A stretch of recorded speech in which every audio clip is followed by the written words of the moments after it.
প্রিয় দর্শক, আসসালামু আলাইকুম। আজকে আমরা রবীন্দ্রনাথ ঠাকুরের কুঠিবাড়ি আসছি। এখানে গোসলের পরিবেশ পরিস্থিতি খুবই ভালো। এজন্য আমরা পদ্মা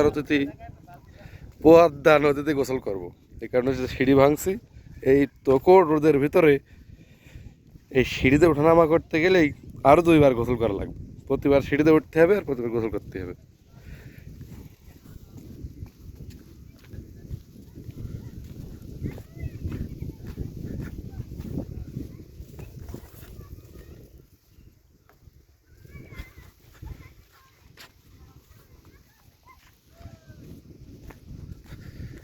দেখা না দিলে বন্ধু কথা কইও না।